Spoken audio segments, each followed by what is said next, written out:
नमस्कार। भाषा हे संवादाचं माध्यम असायला पाहिजे की विवादाचं? गेल्या काही महिन्यांपासून महाराष्ट्रामध्ये मराठी विरुद्ध हिंदी असा कृत्रिम वाद पेटवायचा प्रयत्न सुरू आहे।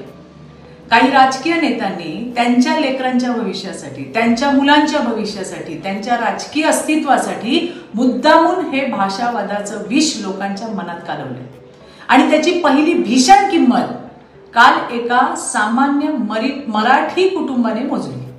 तो म्हणजे कल्याणचा अर्णव खैरे। कॉलेजला जात असताना लोकलमध्ये झालेल्या किरकोळ वादातून अर्णववर प्राणघातक हल्ला झाला। अर्णवने गर्दीतून पुढे जाण्यासाठी हिंदी भाषेतून विनंती केली आणि यावरूनच काही प्रवाशांनी त्याला बेदम मारहाण केली।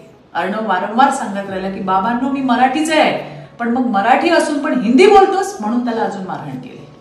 अर्णवला या सगळ्या झालेल्या प्रकाराचा इतका मानसिक धक्का बसला, म्हणजे विनाकारण अपमानास्पद वागणुकीवरून तो इतका हताश झाला की घरी परतल्यावर अर्णवने आत्महत्येसारखा अत्यंत दुर्दैवी असा निर्णय घेतला। काय होता अर्णवचा गुन्हा? काय होता? तो मराठी असून हिंदी बोलला हा?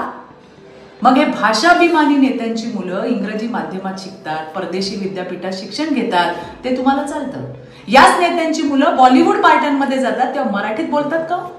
याचा विचार त्या मारहाण करणाऱ्यांनी केलाय का? झाला प्रकार फक्त हिंसेचा नाही, हा जाणून बुजून पेरल्या जाणाऱ्या भाषावादाच्या राजकारणाचा परिणाम आहे।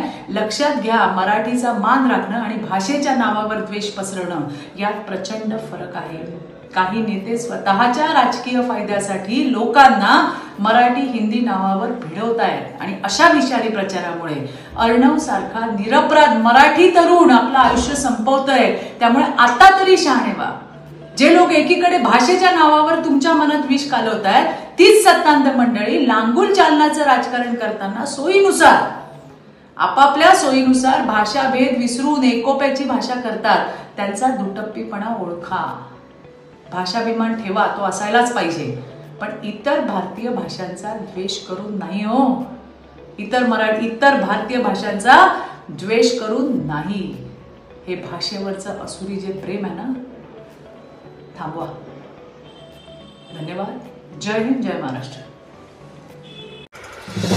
नवीन घडामोडी पाहण्यासाठी आजच आम्ही मुंबईकर 24 तासला लाईक करा, सबस्क्राईब करा आणि अपडेट रहा।